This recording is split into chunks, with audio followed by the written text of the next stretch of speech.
Hoduu hijoo walitti bu'insa daangaa Oromiyaa fi Sumaalee irratti mudate namootni 288 ol buqqa'aniiru jedhame.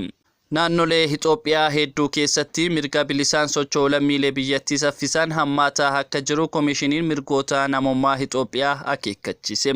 Akkam jirtu hordoftoonni Eebbaa Broadcasting. Warreen maatii keenyan ta'an ammoo subscribe gochuun mallattoo bilbilaa tuqaa koomentii jalatti yaadaaf qabdan nuuf kaa'aa share gochuun hiriyoota keessan bukkee geessisaa hoduu wajjin turtii gaarii. Lola daangaa Oromiyaa fi Sumaalee gidduutti uumameen bara 2018 irraa eegalee jiraattonni hedduun buqqa'aniiru. Bara kanas baatii adoolessaa bara 2025 irraa eegalee walitti bu'insa uumameen namoonni 288 ol qe'ee isaaniirraa buqqa'uu waajjirri qindoominaa gargaarsa namoomaa kan dhaabbata mootummoota gamtoomanii beeksiseera. Aangoonni godinaalee naannoo Sumaalee fi Oromiyaa lakkoomsa kana gareewwan madaallii namummaaf mirkaneessaniiru. Walitti bu'insi kun wal dhabdee yeroo dheeraaf ture furmaanni waaraan argamuu dhabuu kanaaf riiferendamii bara 2014 irraa eegalee fi akkaan irra deddeebi'ee mul'atu irraa hakkatee hubachiisaniiru. Wal dhabdeen dhiyoo kanaan dura buqqeensa jumlaa kan fide yoo ta'u walakkeessaa bara 2018 namoonni miliyoonii 1 ol yeroo dheeraa fi buqqaatii fi saaxilamaniiru. Wal dhabdee fi jeequmsaa walakkeessaa ji'a adoolessaa bara 2025 irra deebi'ee uumameen buqqeensi balaa kana fidee fi lubbuu namaa fi miidhaa bu'uuraalee misoomaa irra ga'u qorannoon madaallii saffisaa jalqabee dameelee hedduu dhaabbilee gudduutti argame ni mul'isa. Raayyaan ittisa biyyaa Itoophiyaa naannoo sanas tasgabbeessuu fi daangaa naannichaa irratti bobbaafamus lolli addaan citee fi buqqeensi haaraan gabaafamuu itti fufuu waan jiruu fi haala jiru akka hin jijjiiramne taasiseera jedhani. Naannolee Itoophiyaa hedduu keessatti mirga bilisaan socho'uu lammiilee biyyattii saffisaan hammaataa akka jiru Koomishiniin Mirgoota Namoomaa Itoophiyaa akeekkachiise. Naannoleen kunneen Amaaraa, Benishaangul Gumuz, Gambeellaa fi Oromiyaa keessatti rakkoo sochii kun garmalee jabaachuu gabaasni kun ifoomseera. Gabaasichi qorannoo uwwisaa bara kana baatii Eebilaa irraa kaasee hanga fulbaanaatti godheen irra ga'uu bal'oomseera. Koomishiniin Mirgoota Namoomaa Itoophiyaa biyyattii keessatti taateewwan akka hajjechaa, butamuu, saamichaa fi daandii imaltootaa cufamuun kunis jireenya lammiilee fi diinagdee uummataa akka laamsheessee eereera. Akkasumas naannoleen ordoffii fi qorannoo keessatti gaggeessetti mirgi bilisaan socho'uu lammiilee balaa fi jiraattota saaxilaa jiraachuu, sochiin namootaa uguramuu, sakatteensaa baay'achuu, daandiin cufamuu fi haleellaa imaltootaa irratti raawwatamuu ibseera.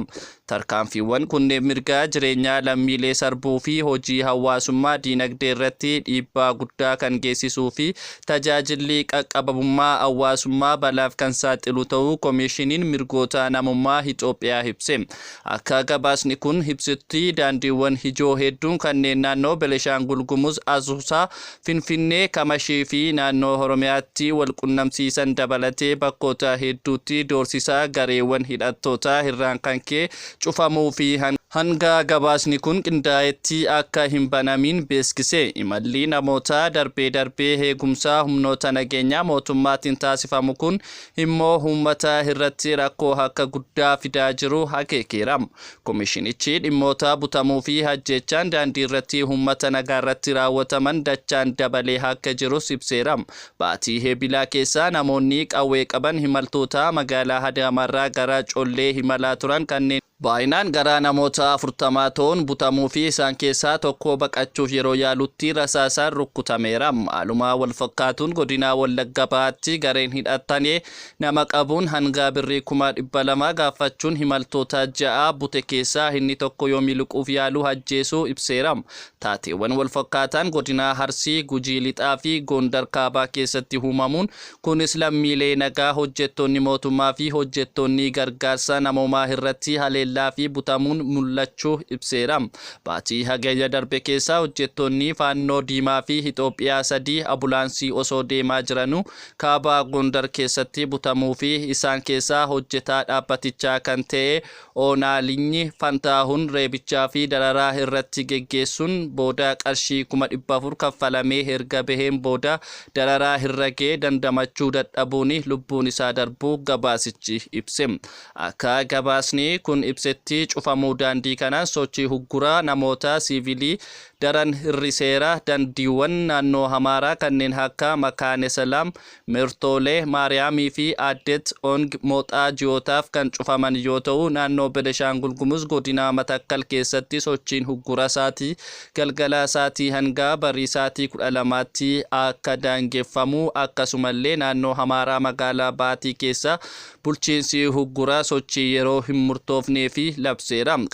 Kanaanis sochiin baajaajotaa akka galgala sa'aatii 12 irratti dhorkamuu taasiseera. Kun immoo namoota hojii kana irratti bobba'anii fi sarbama mirga namoomaa jechuun dhaabbatichi mirga namoomaa Itoophiyaa himateera. Komishineer olaanaa mirga namoomaa Itoophiyaa Biraanuu Hadeelloo aangawoonni tarkaanfiiwwan sirreeffamaa atamtamaa fi itti gaafatamummaa akka fudhatan gaafateera. Mootummaan daandii yeroo baay'ee irratti haleellaan raawwatamu kan namoonni gubbaatti butaman saamicha irratti geggeeffamu kun qabiyyee irratti barbadaa'uu humna nageenyaa gahaa itti bobbaasuu qaba jedhaniiru. Barbaachisummaa daandii cufamanii fi buufataalee yeroo dheeraaf sakatteensa jala turan irra deebi'ee qorachuu qaba. Tarkaanfiiwwan gara fuulduraatti fudhataman immoo qajeeltowwan mirga namoomaa wal madaalummaa akka qabanis gaafateera. Itti dabaluunis yakkootaa fi sarbama mirga namoomaa dhimma kanaa wal qabatee raawwataman irratti qorannoon gahaan akka geggeeffamu, qaamni gochaa kana raawwate itti gaafatamummaa akka qabuu fi miidhamtoonni haqa isaanii akka argatan gaafateera. Addis Standard Afaan Oromootu gabaase.